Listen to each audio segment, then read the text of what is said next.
Good morning, everybody. Welcome to today's live stream, where it's a nice, easy one for me because I don't have to do a lot. So today we're looking at wedding workflow, a complete workflow in Capture One, or at least picking up some of the major points of it. And to do that, I'll be joined by our product manager and also wedding photographer, Alex Flemming. We'll find Alex in a minute. But before we go ahead and do that, just to let you know how to ask questions. So for those of you on YouTube, Facebook and LinkedIn, you're very welcome. Just make sure if you would like to ask a question, pop that in the chat and that will come through to me, and then I'll be able to see, I'm saying that, but did not open the window which had the questions in, so now I have. So if you want to ask a question on those channels, yeah, please do. For those of you in our live streaming room, there is a specific tab for Q&As. You'll find it there, Q&A, and that way the questions will go straight through to Helen, who's also hanging out in the Q&A tab as well to answer anything that myself or Alex might not get to. But I'll certainly pull out a few questions and address them as we go as well. Let's go ahead and find Alex. Hi, Alex. Good morning. How's it going? Good. Good. Alex is locked in a small prison box in the office. So we don't keep him in there on a regular basis, but just to make sure there's no interruptions, office sounds, or people sticking their face in the camera, etc. So thanks for joining me today, Alex. You're way more experienced than me at this kind of stuff. So, but perhaps for people who haven't seen you before, because this is probably your 4th, 5th, 6th live stream, probably, yeah, something like that. Just who are you and what do you do? Yes, so I'm Alexander. I work as a product manager for Capture One. I've been with the company for a bit more than 10 years now, and almost half of that has been in product management. I also do the occasional wedding as a photographer. I used to do way more before I got a kid. Now it's they always get in the way, right? yeah, they take out some time. Yeah. But yeah, I work primarily on features regarding efficiency. Right. One of the latest ones that you might know is the AI masking feature that that my team has been driving and delivered in 16.3. So Very it's nice. We're all very excited about that, definitely. Cool. All right. So today you are going to take us through a workflow in a wedding. I mean, obviously you're not going to sit here and edit an entire wedding because that wouldn't be entirely feasible, I guess. But the point is to pick out some of the efficiency things that you mentioned. AI masking, I'm sure we're going to have a look at as well. And I'll let you take it away essentially. So shall we share your screen? Yes, for sure. Okay, let's go ahead and find it. I will hide myself periodically so my head isn't too distracting. But as I said, everyone's welcome to ask questions, and then Alex, I'll dive in every now and then and throw a question at you or just provoke what you're doing. So yeah, take it away. Great. So I am just in the newest 16.3 version. I have created a very new catalog, completely empty, default workspace. I will customize a bit here and there as we go along, but I'll show you how. So imagine that this is an SD card that you just popped into Capture One, because when you do that, come on, there you go. The importer will pop up like this, and some photographers might just import everything and then work from there. But in I don't know, a year ago or something, we introduced this about a year ago, wasn't it? Yep. Yeah, some culling functionality in the actual importer, which allows you to pick and choose already on your SD card before you even get your images into Capture One. This has the benefit that you don't need to delete images that you don't want to work with at all. And you don't have to build previews for the images, which takes up disk space. Of course, on 16.3, slightly less disk space than previously. That's another story. But you can actually browse images directly on your SD card. Let me show you. So you can just double click on one, and it already has the face focus feature enabled, which is a way to immediately see zoomed in on the faces to see are they sharp, uh, or you can evaluate facial expressions. So you can see I can browse immediately. There's no delay, which is super nice. But I can also enable grouping, because I usually, when you shoot a wedding, I shoot, I don't know, 3 to 8 images per situation, just to make sure that I have one where people don't blink and yada yada. You all know this. I'm sure you are experienced as well. So if I enable groups, that will quickly do an AI similarity, and then group images together that are similar. This allows me to have the groups out here, the content of the group down here, so I can easily see, okay, here I have 2 images that are fairly identical. Which one do I like the best? And then I can either, color tag. I have something, select next when color tagged. Just gonna disable that so we can see. So I can color tag using plus or minus or whatever keyboard shortcuts I have. I can also just click like this. I can star rate, or I can hit space, which is just the toggle for importing. So there's a bunch of stuff I can do. Whatever I apply as a rating or color tag will, of course, carry on when you import the images. So let's go along, and I will actually, these images to begin with, sorry, they are shot not by me, but a good friend of the house, Eric Ronald, who is a brilliant wedding photographer and has delivered these photos to us to use in webinars. And they are already, I think, sort of culled, so I will import all of them. But let's just pretend that I'll go through and pick some here. So using up and down, you can I can switch between the groups, and using left and right, I can switch between the content of the group. So there's one, and here they're a bit different because of the dress. Just pick here, and it's very, very nice to be able to see immediately that even though it's kind of like a movement shot, Eric has very skillfully nailed the focus anyway. By the way, you can have different settings for this up here. You can limit it to the eye, then it will zoom into the eye, or 100% with the eye in the center. You can limit it to the face if you want to look at facial expressions, or you can have a fixed zoom level, but always with the eye in the center. And we try to have the eye closest to the camera being the one that's shown in this tool. So quickly go over here.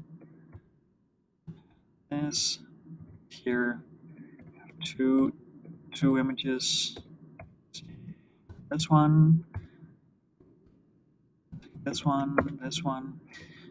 And if you haven't used culling in the importer or the dedicated cull view, I think you should, because it's really, really nice to be able to browse your images and not having any, like not even 100 milliseconds of pixelated view. You just browse immediately between the images.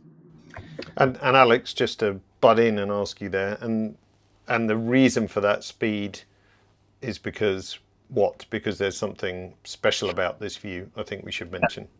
Yes, good point. When you have images inside Capture One, what you see in the viewer is a preview that Capture One has generated. But when you are in the importer or the cull window, we are showing the embedded preview that comes in the raw file. That means that the colors here might differentiate a bit from the colors you'll see inside Capture One. That is because Capture One has its own color profiles for all cameras, while the import and cull windows, they will show the embedded preview that the camera made. That means if you have set a camera setting to shoot in black and white, you're going to see your images in black and white in this view, but when you go into Capture One, they will be in color by default. So that's the difference, and that's also why we can be so fast in this and have no delay, simply because we're actually using the preview that just comes in the raw file. You can, if you need to, double click to zoom in. When you do this, it's going to take a little while because Capture One is actually using the raw file for this. And that is a bit slower than when you're inside Capture One because this raw file is still on the SD card. Very good point. Thanks. Yeah, I think it's worth mentioning because doing this directly off an SD card or whatever memory card is just as quick as well. So if you don't want to pull everything down, then yeah, there's really no disadvantage to doing it this way. What I think is especially amazing is the phase focus. If you look at it, whenever I switch, it's just ready. Of course, if it can find a face, which can't in these ones, but there's no delay. It caches the images, so it's just ready to show you, so you don't have any downtime. All right, so let's imagine that I have selected all the images I wanted to import. I can go back to the grid view and disable groups. Then we have the filters where I pretended to use 5 stars as the images I wanted to import. So what you can do here is select all of these with Control or Command A and hit space. That way you get the 28 images that you have selected with the 5 stars. But since the images have already been pre-culled, I'm just going to import everything. So I'm just going to pick all down here and say import. And it's important that I'm just going to add them to the catalog. This is because they're already on my computer.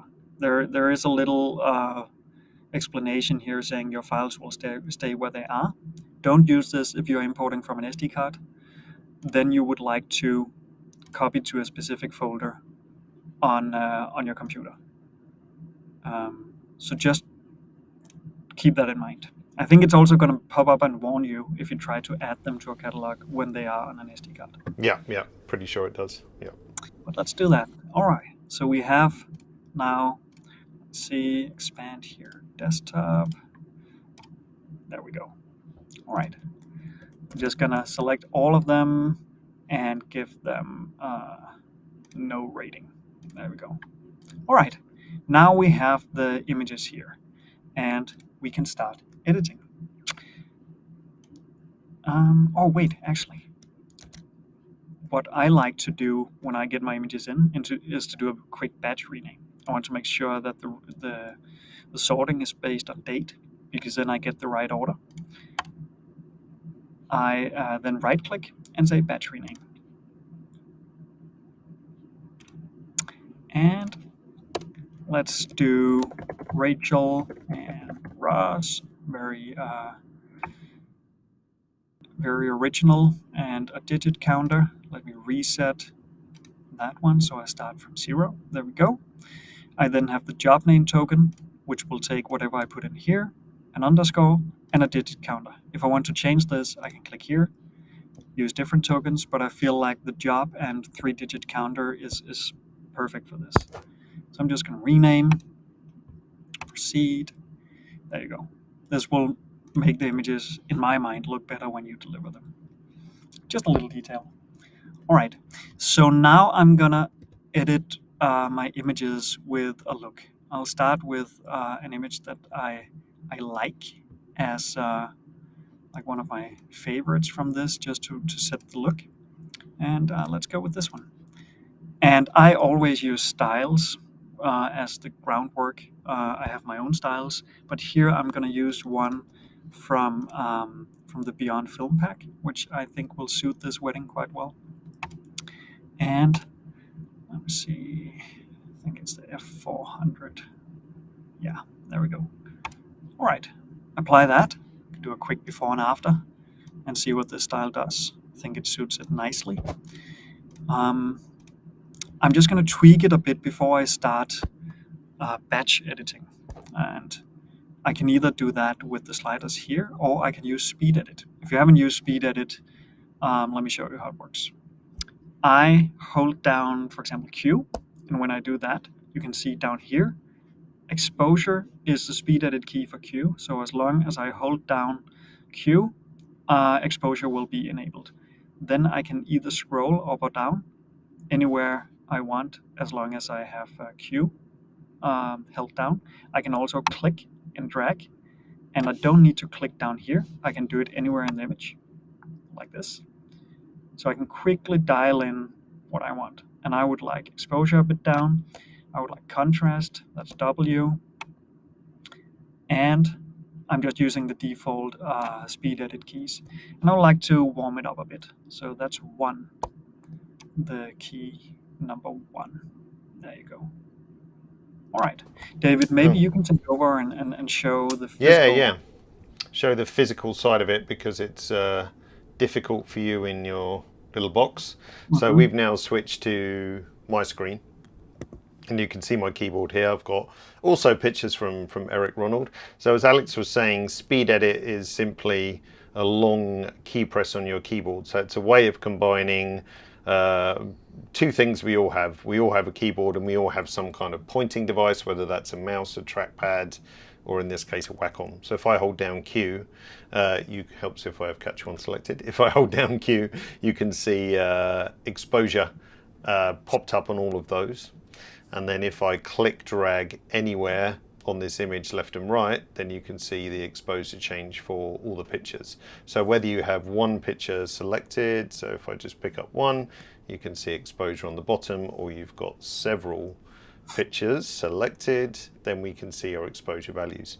And the cool thing about this is that, what's the correct term, Alex? Relative, I suppose. So Yes. yeah, even if I've got a bunch of different exposure values, if I wanted to say just brighten everything a bit, then this way everything gets added or removed. So it's essentially this kind of area of the keyboard on the left. And then if we look at edit keyboard shortcuts, if you want to change any of those, sorry, middle one, you've got all your speed edit keys here as well. So it's a really speedy way to edit, hence the name. Yeah, and that was from your team as well, wasn't it, Alex, back in the Yes. day? Yeah. So Great. also efficiency. Yeah. Cool. Yeah. Back to you. Great. So I have this look and I would like to copy paste it to another image. So I can either use the icon up here or click Command Shift C. And then let's try this one and see Command Shift V. And actually worked quite well. I had hoped for something that was a bit different, because what I want to show you is, okay, this turned out a bit too warm. So what I can do is, let's take this one. I can use something called smart adjustments. So out here, I can set this image as a reference. Now it has set the reference based on the faces, and it will adjust white balance and exposure when I apply it. So let's go back and see how it works here. So if I say apply, yeah, slightly cooler and more closely related to what I had here. But instead of copying and applying and then applying smart adjustments afterwards to fix the white balance and exposure, I can also make a dedicated smart style for this. So if I hit save style, this will pop up. You can say that see that it has smart adjustments enabled, meaning it will look at the content of the image, find the faces, and then adjust the white balance and exposure based on the reference that I've made here. Then it will include everything else that I have edited in the picture. So all of this is what's included in the style. And let me save that. So I'll call it F400 Smart Style. Here. Right? Let's try this one. So if I go to my custom styles in the style tab here, I now have the F400 Smart Style, and you can see it immediately applies the look and quite good exposure and white balance, I believe. In order to not having to go in here and click this every time, one of the new features as well, which came a few months ago, is the ability to right-click and assign a shortcut. So you can see some custom shortcuts here. It's a new part of the keyboard shortcuts. I can apply a style, and I want the F400 Smart Style, and I want it to be on the number 6, because I don't use that for anything. So close. You can see now a little indicator pops up here that the shortcut is ready. And let's take just a batch of images here and reset them, and then see what happens if I hit the number 6 on my keyboard. It's going to take a bit longer than if you just applied the style regularly, because it will do the smart adjustments.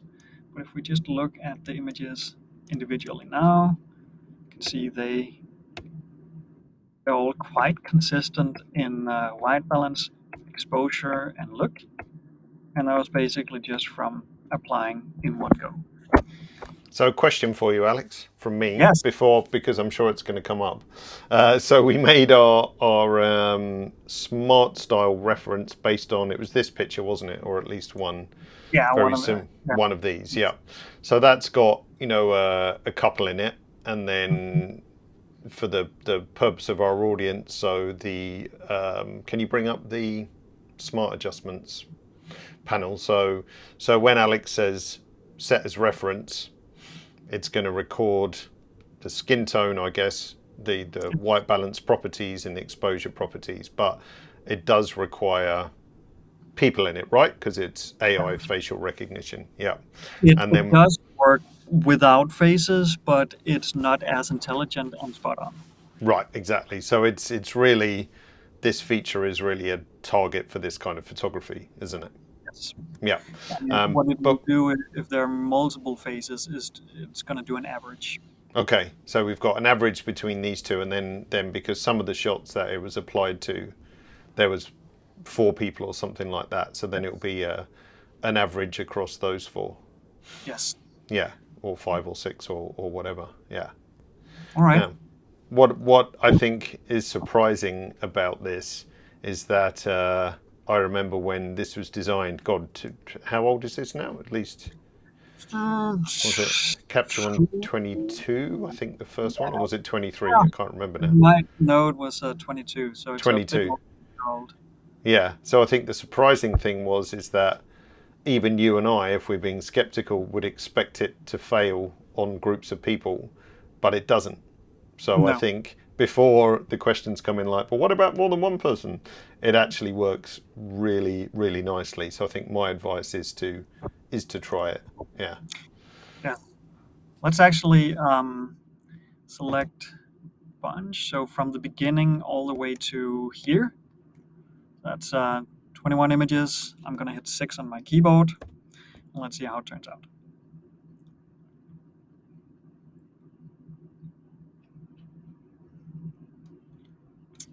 All right, let's look at the first ones.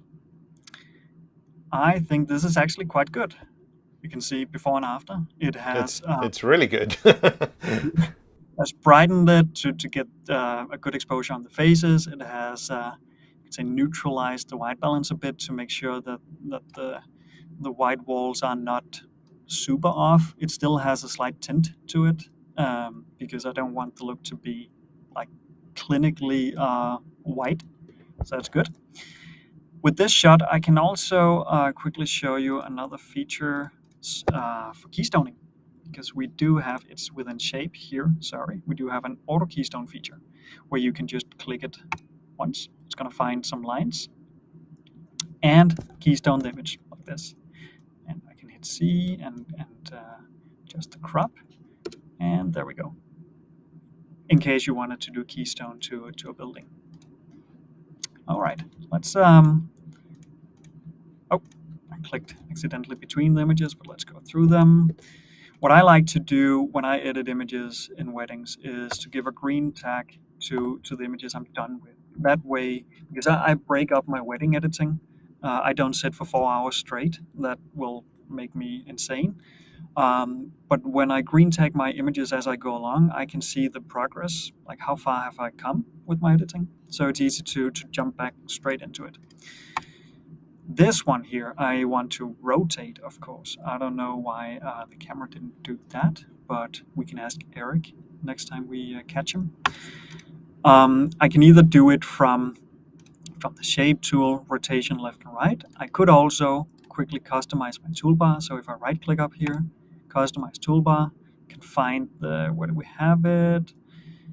Here, rotate, simply drag and drop in here. Good, done, and easy access to rotation. Now, this is too warm because it didn't have a face in it. So I can click on the white balance picker, quickly do this, C for crop, and there we go. So green tag, copy paste the white balance here, use speed edit, so holding down Q, brighten it up a bit, holding down W, add some contrast, and slide crop, here you go.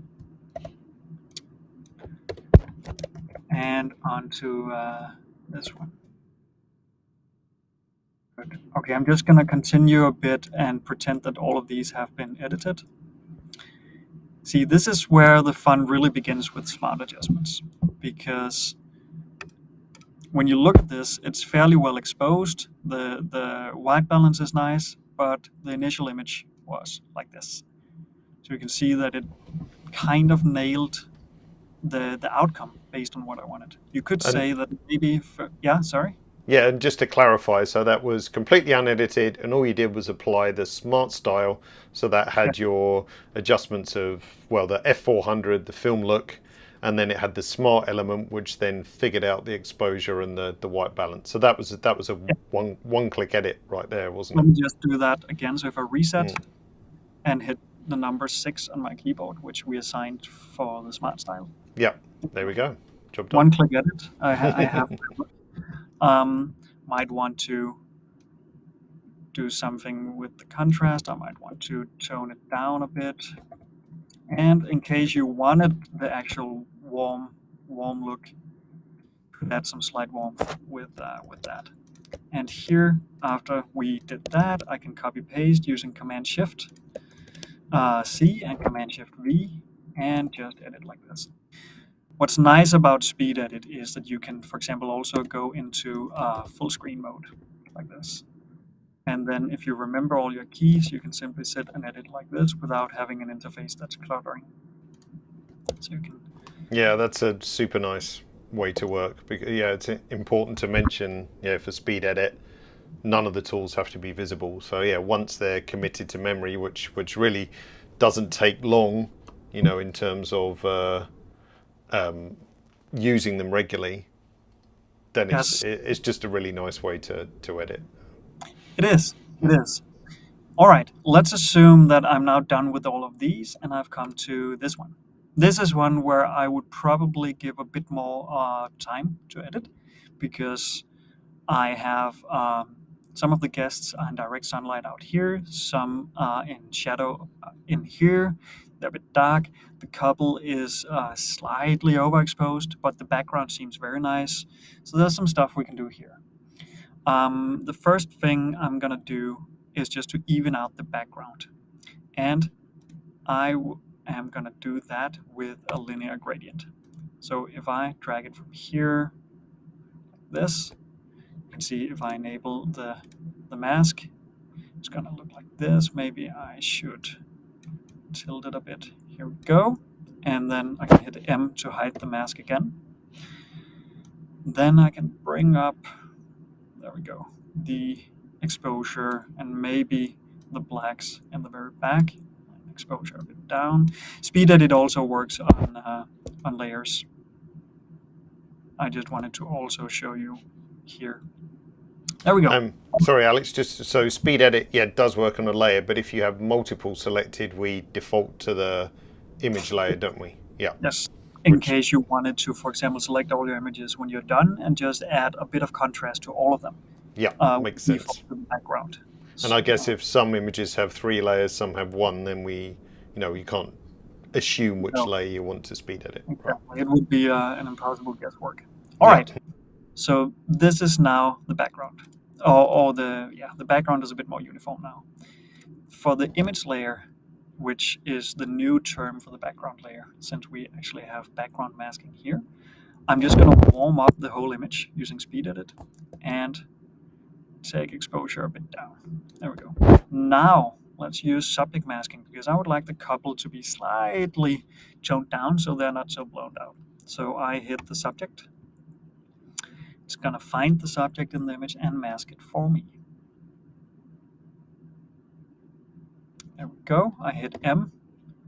You can see it did a fairly good job at finding the hair and the edge and everything. I hit M again, and now I can just take exposure slightly down, maybe contrast a bit up, highlight a bit down. Go. Let's see, subject mask.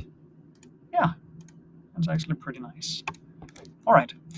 Now I would like to get some focus back on the couple, because even though I brightened up this, I think it's fairly busy.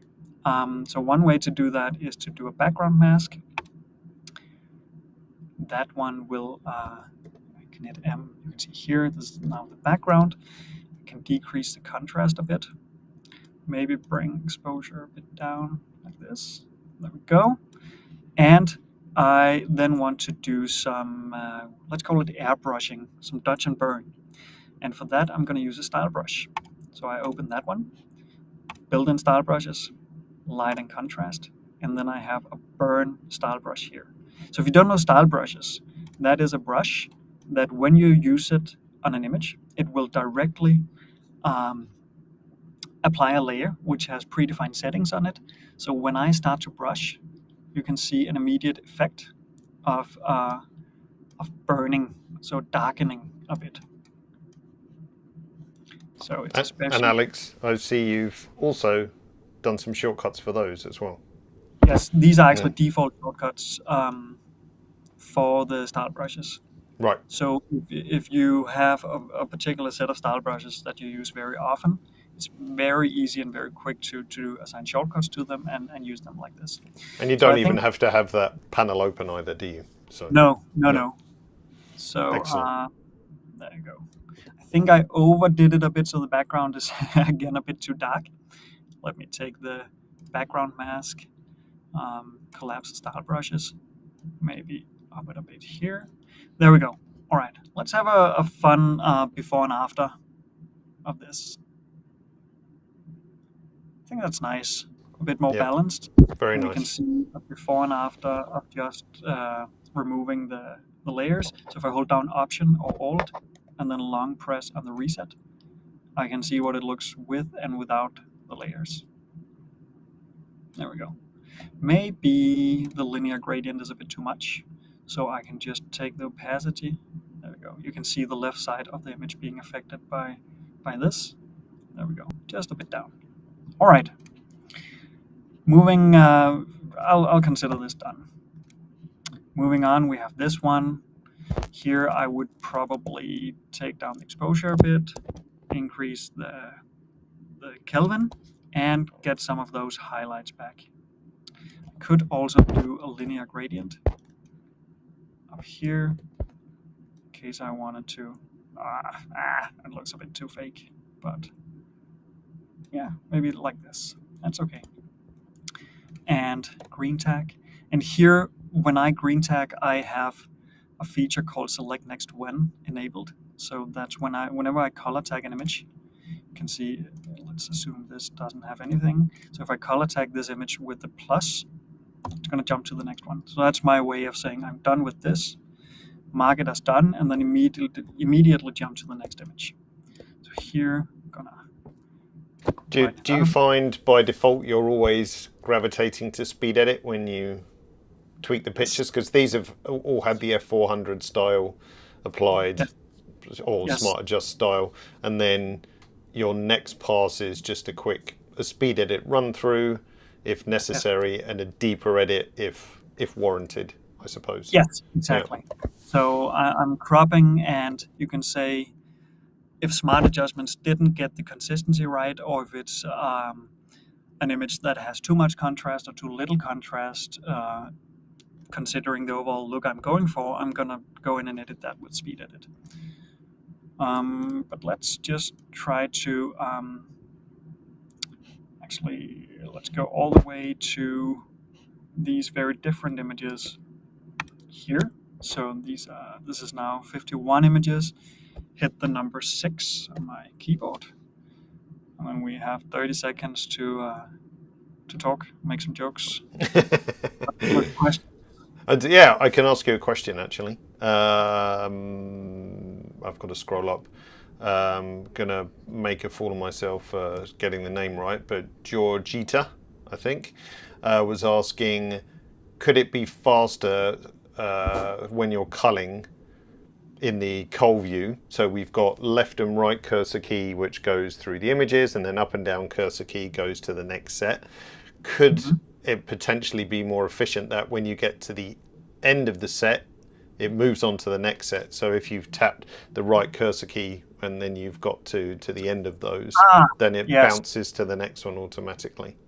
that is a discussion that we had. It might be that we can implement it as a An option? toggle, Yeah. because what some of you like is that you are kind of locked in a group, so you know when the end of the group is. Yes. So it's like, okay, this is the final image of the group, um, and some would like it to just continue. But it's definitely an idea that we can look at. Yeah. And a question from Brett as well.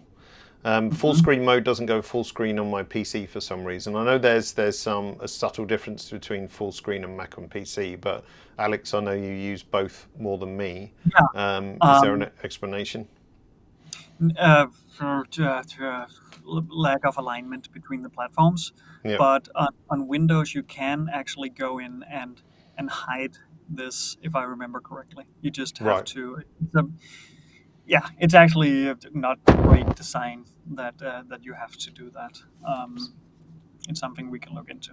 Something for us to look at. Yeah. Cool.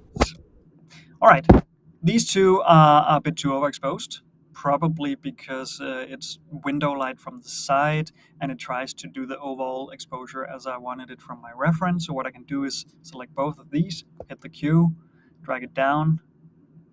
There we go. Maybe slightly colder as well. There we go. So we have before and after. And let me do green tag on these. And sorry if I missed something. I'm not going to edit all the images entirely because we are quickly running out of time, I can see. No, we want you to edit 300 pictures for us in real time. Yeah. Oh, wow. You can see these. Mhm. If I hit Shift Y, I'm using the shortcut Y on my keyboard to see before and after. If I hold Shift down, I can toggle. So I get the full before and after. It's basically these two, either full view or split view slider. So it's just nice to see that the smart style is actually doing a great job Yeah, at really is. The white balance is spot on, isn't it? Yeah.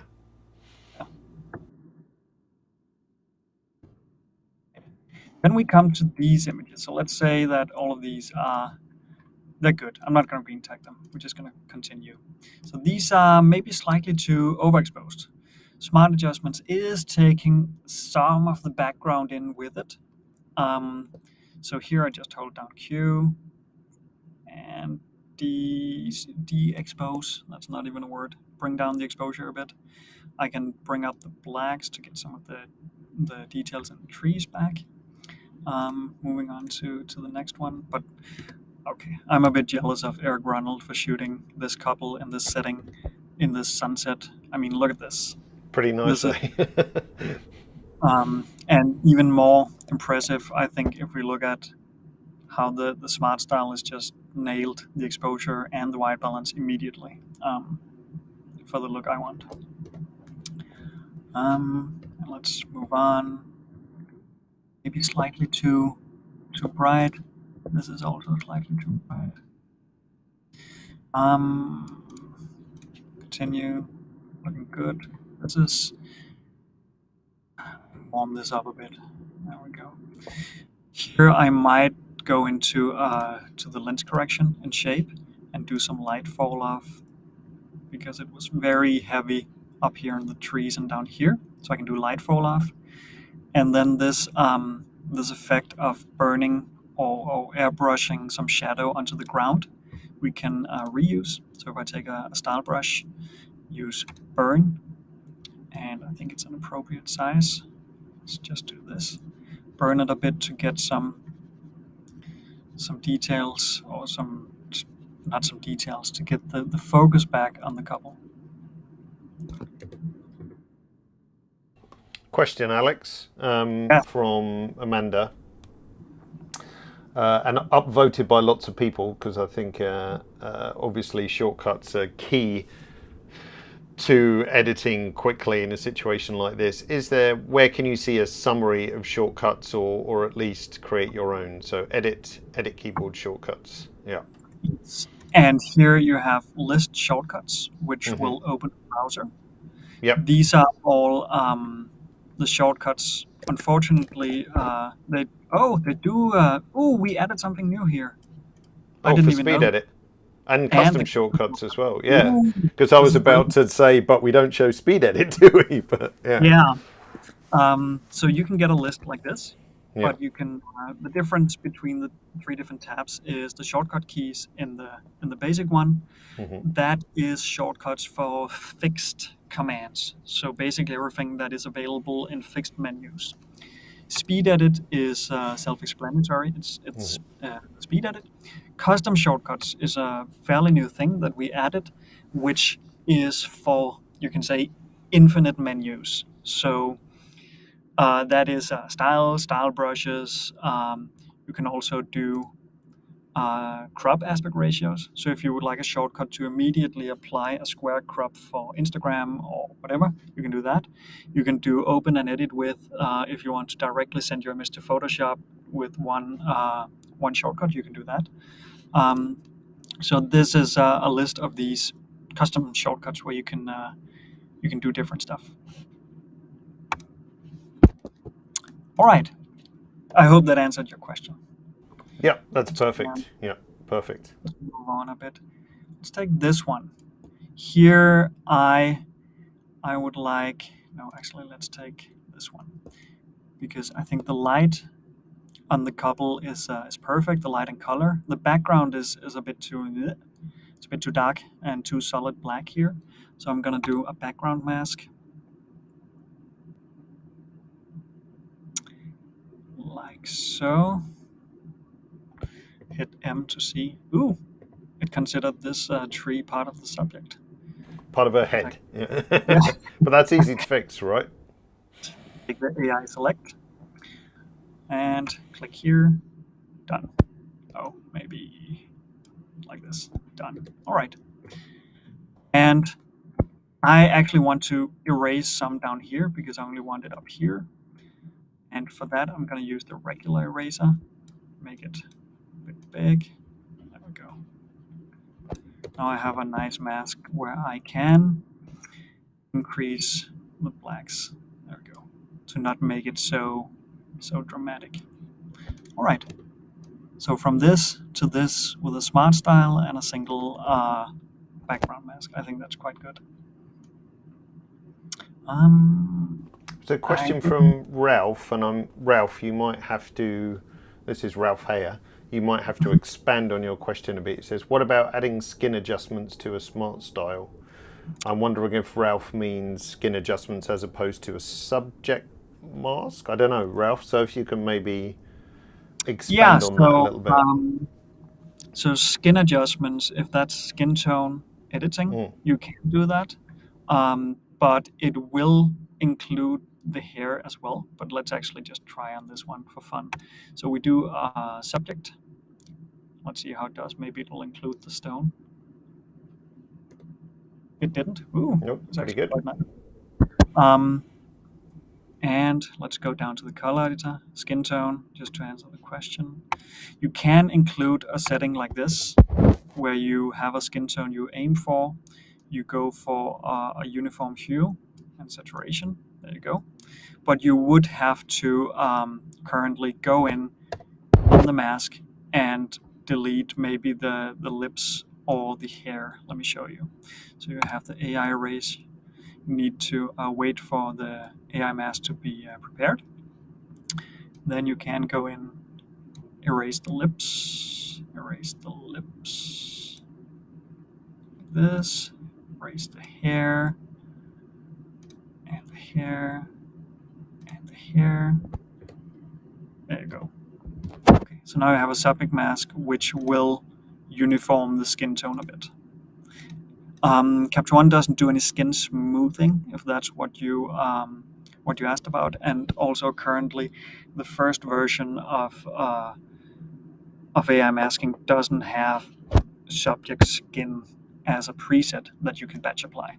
For now, in the first version, it's only subject and background. I hope that answered you. Yeah, I think so. We'll see if Ralph pops up again, but yeah, well, Let's, avoid that meeting. all right. Let's take this one. Here, I would like to crop it a bit tighter, like this. Since it's a fairly contrasty scene to begin with, I am going to decrease the contrast and slightly down with the exposure as well. And I would like to get rid of this branch. This annoys me. So I hit Q just once, not a speed edit Q where I hold it down. This will give me the healing brush.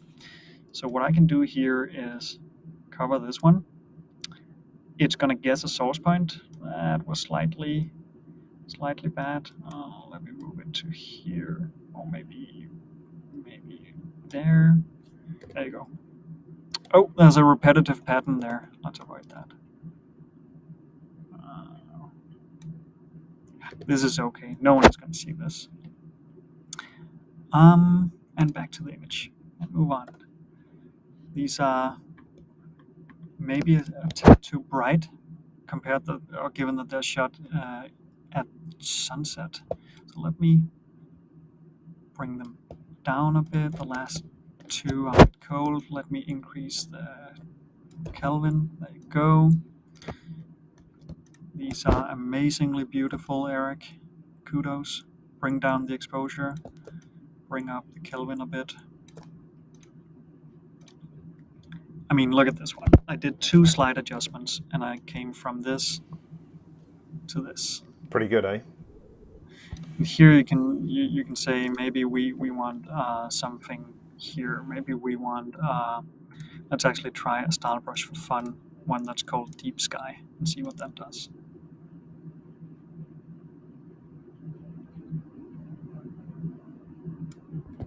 Not bad. Yeah, it's actually quite cool. Pretty nice, actually. Yeah.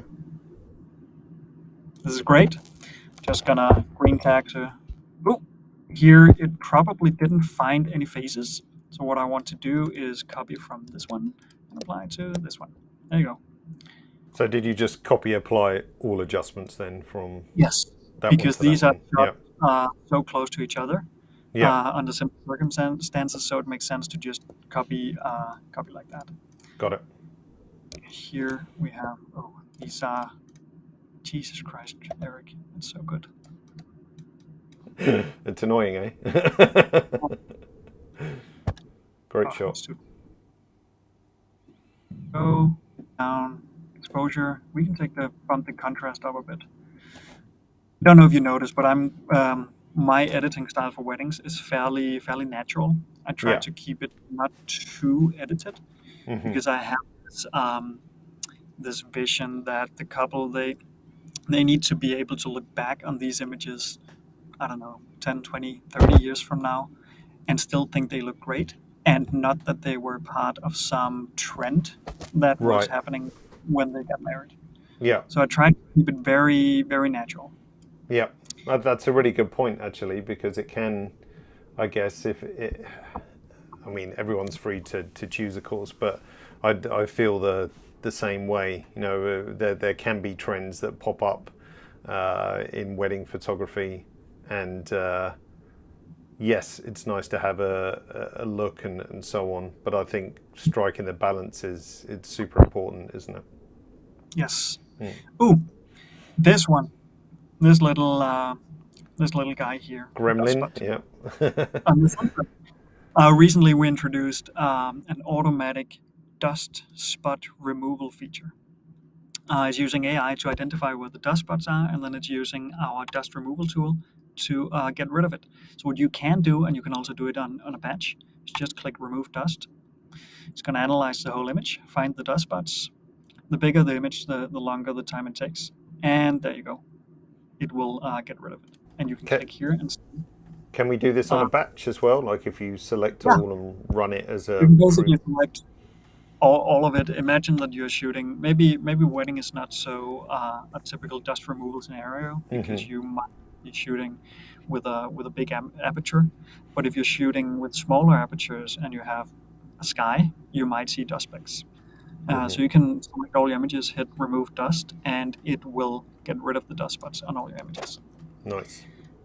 Let's approaching the final images. Let's try the smart style on these. These are a bit weird for the smart style. I don't think it will look great, but let's try. I hit 6.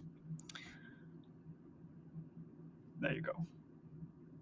I mean, not bad, but here the tint is very different, but I think interesting. This actually has a much greener tint than this one, so I think there's some lighting going on the stage, which you might want to keep, because if you try to normalize the light on the couple, the background will go in all directions.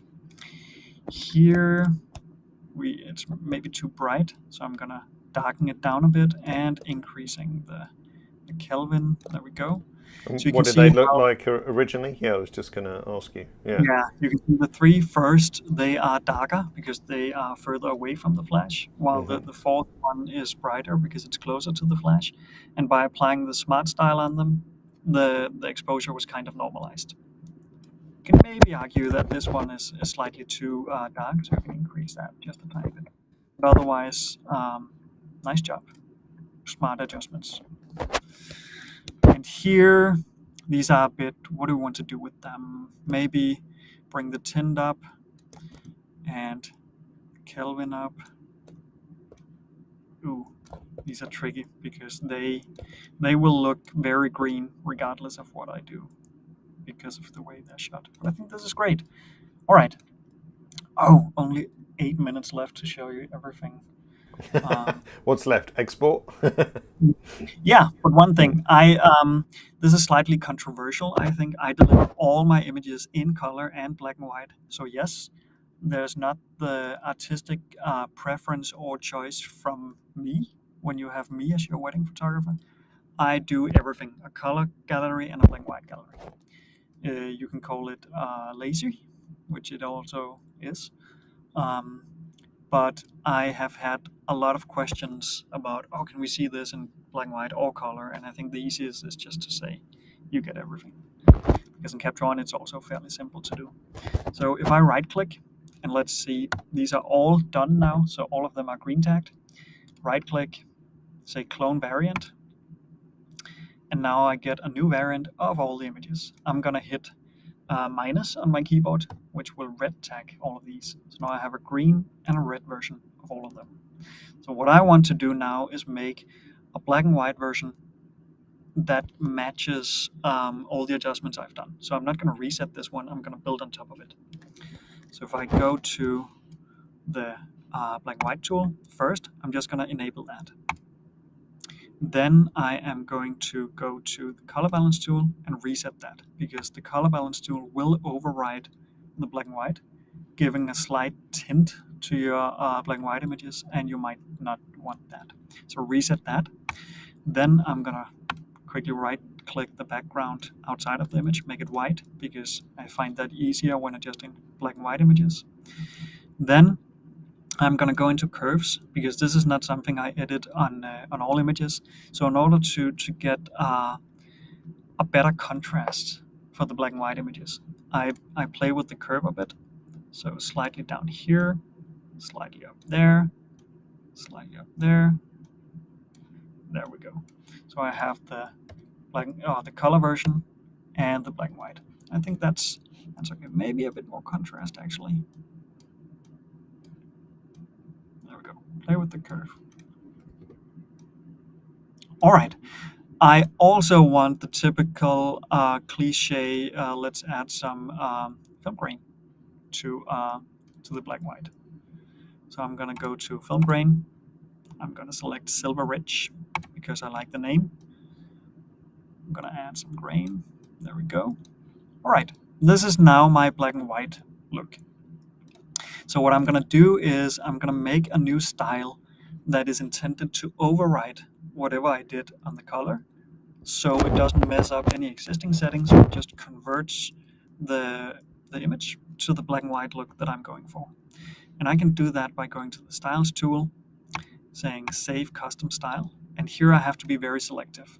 So I don't want any of the exposure settings whatsoever, because I didn't change that for this one. What I did change was the curve. I also changed the black and white, so let's keep that. I didn't do any composition. Let's not include that. I did add grain. Let's keep that, but remove clarity and structure. There we go. So I'm going to save this one, call it black and white override. Let's check how it works. Actually, let me just assign a new shortcut for that. It's going to be 7. So let's take this one. Hit 7. Yeah, that's fairly good. Oh, there's something going on here. Why is... Oh, I know. Was When that I our saved it, skin tone edit? Yeah. I think I forgot to include the... Let me just go back. That's a little mistake here, but good thing that I tested it. And the way to test it, sorry, that was a bit fast. I hold my cursor somewhere, and then you can see up here, there's a color readout. And if that is not completely identical, all the 3 different values, the image is not black and white. So this has a slight tint to it, in Right. case you don't notice it visually. Yeah. So Good let me go tip. back to this one, save a custom style, and then I'm going to be even more careful. And it was the color balance. Skin tone, I think. Yeah, that's Yeah. why it was not ticked, because it was empty. So let's Ah. see.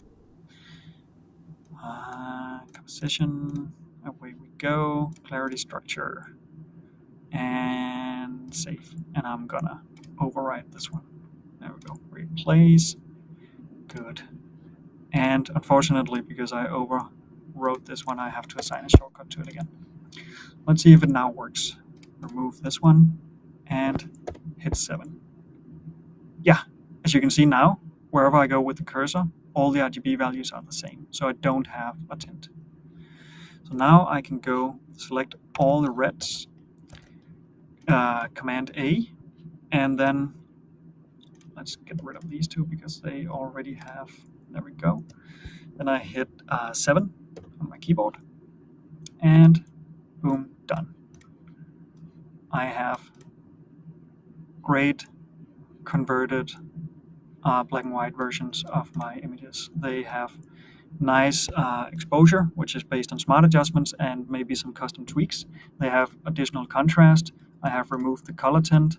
They have kept all the settings that you can see here, the burn down here, everything that I did to the color versions, they still have. And this one, the branch is gone. Contrast is nice. Let me see this one. Yeah, amazing. Do you find that the couples tend to, like, what do they prefer between colour and black and white, or is it very subjective or varies a lot? It varies.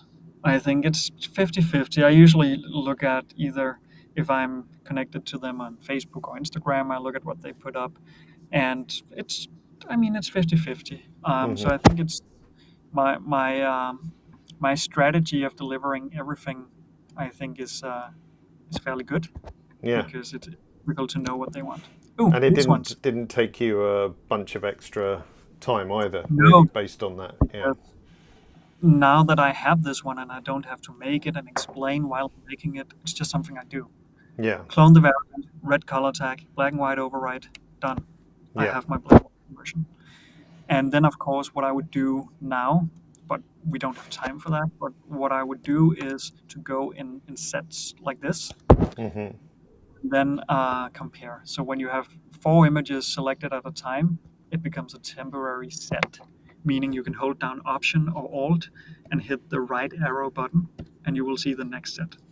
This is a way to compare and see, okay, is some of the images slightly overexposed, underexposed, too warm, too cold.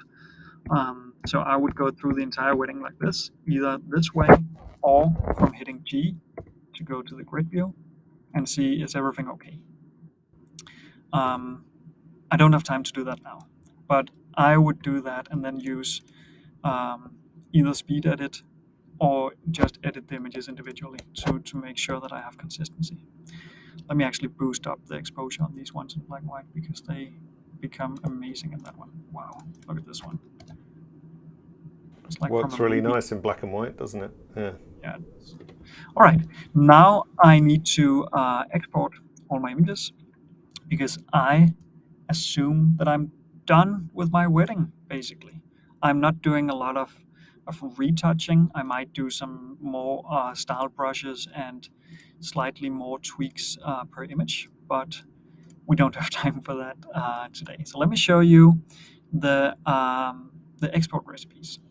So if I just, let's take all the green ones first. Select all, Command A, good, and go to export. All right, I'm gonna make a new recipe.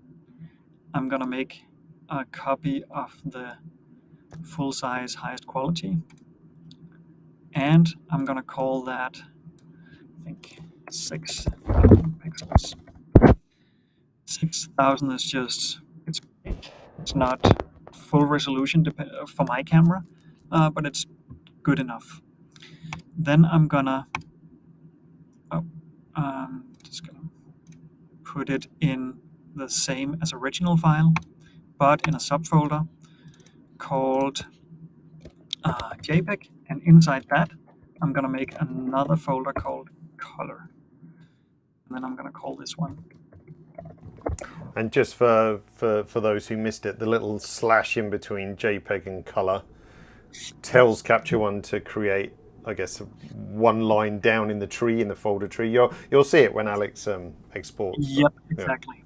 So, okay, so that was the location. Naming is as I want it because I batched rename to begin with. Format and size. Here I want JPEG. Quality, let's take it down to 90 because for wedding images there are all sorts of noise and artifacts anyway, so it's just to save a bit of disk space. I am gonna fix it long edge to, not 1 inch, no, to 6,000 pixels. There we go. And what you're seeing changing in this export view is what would it look like if it was, let's say, 500 pixels. This would be the actual image. So it's a good way of seeing what will my image look like exported. That's why we have this particular one. So this is now zoomed into 100% on 6,000 pixels. There we go. I'm also gonna add some output sharpening, just a little bit.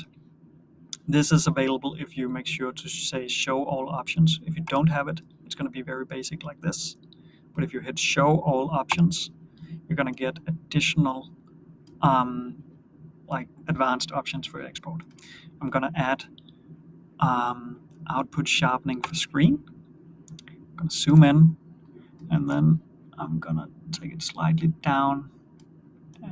There we go. This will just add a tiny bit of extra sharpening after the image has been resized. I'm not gonna add any watermarks. I am not gonna include GPS coordinates or other metadata. I'm just gonna do this. There we go. Now I have my JPEG 6000. So I am happy with this one. This is a color one. I'm just gonna, I actually thought we had a duplicate. Oh, we do. Just not from the right click, from up here. I'm gonna make one called black and white. And instead, the only thing I'm gonna change in this one is the subfolder where the images go to. Black and white here. And, oh sorry, I'm actually also gonna change the naming. Otherwise, the client will have two two different images with identical names when they download. That's not optimal. So I'm going to add a black and white to this one. All right. Obviously, I'm not going to use that to export the color ones. So let's just do this. So this is the color export.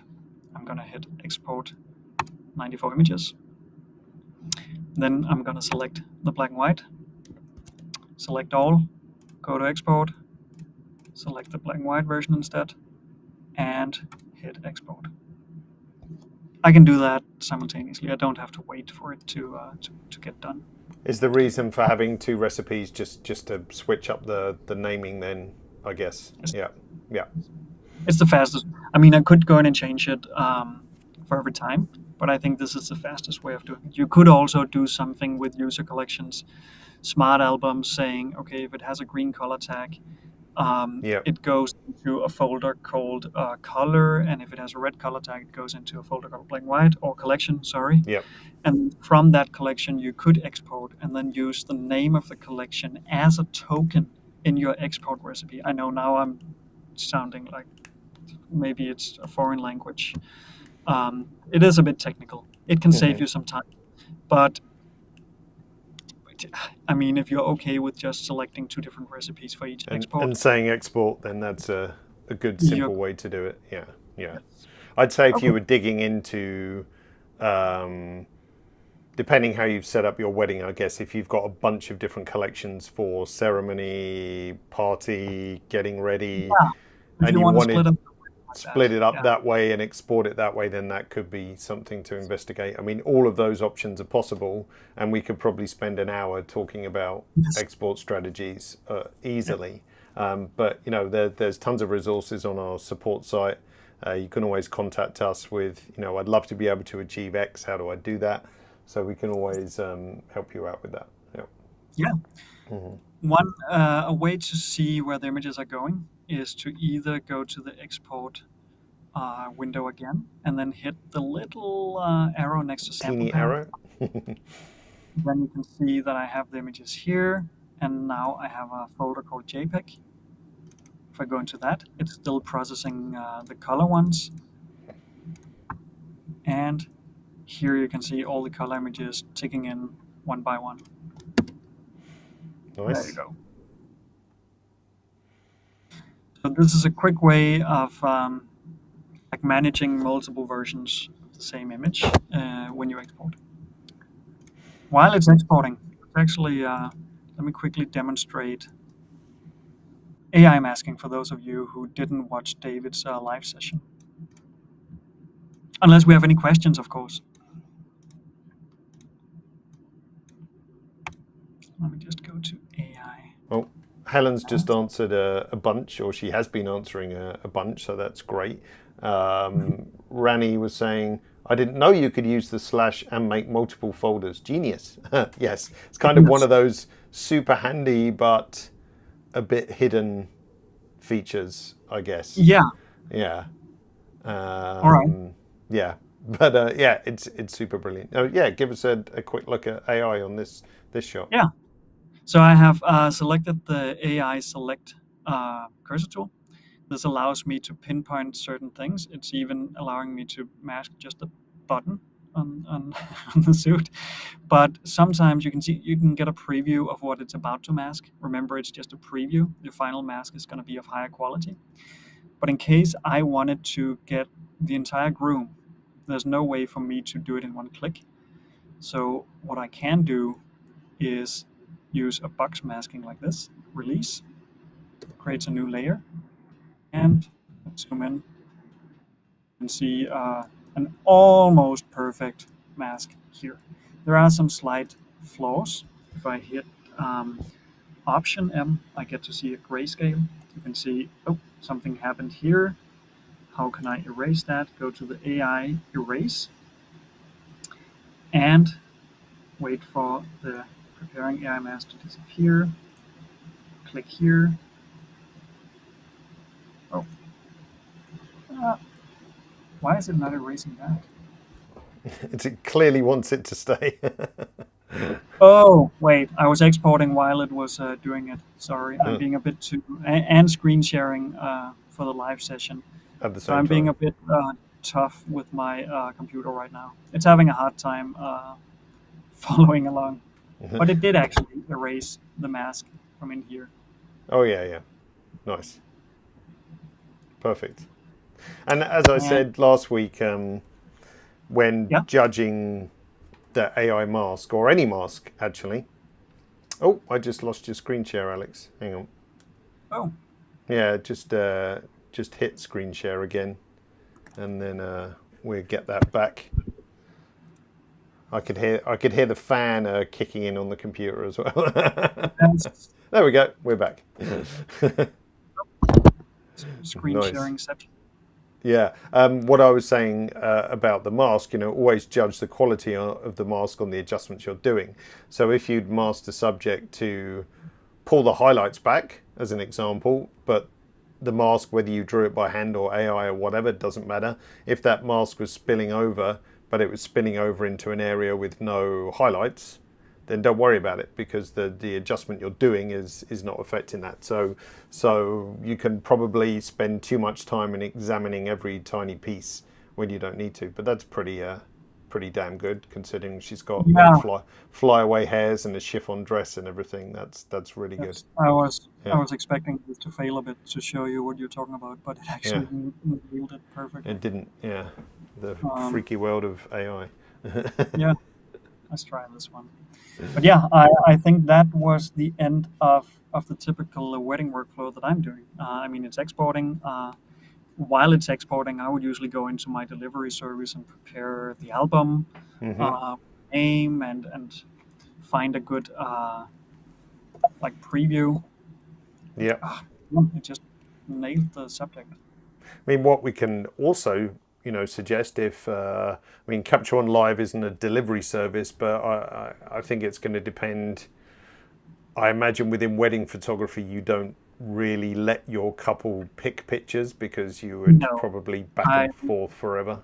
yeah, I Uh, usually deliver 10 to 15% of everything I shoot, and if yeah, they go over the thousands of images that I'm shooting, yeah, then it also nailed this one perfectly.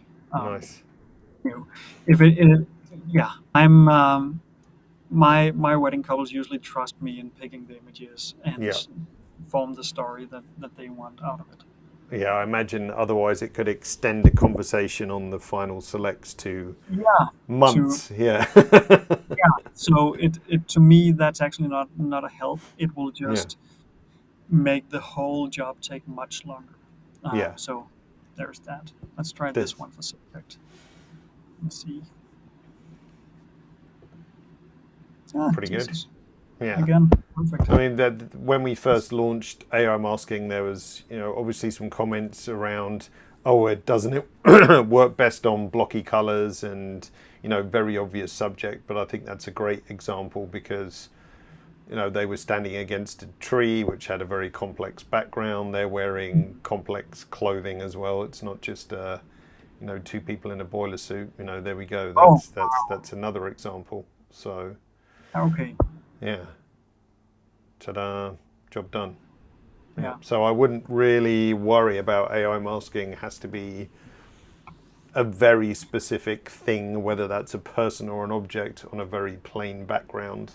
Doesn't really have to be the case. So this one will be Ooh, interesting. here it didn't find anything No, at all. but No. then you could probably box around that with the Well, just brush. Yeah, do it. Box mask. there we There go. we go. Box mask Maybe does it. because all the details here Yeah, and it's a and little bit they, blurry. yeah. But the fact that you But can box around that is pretty awesome. Fantastic. great.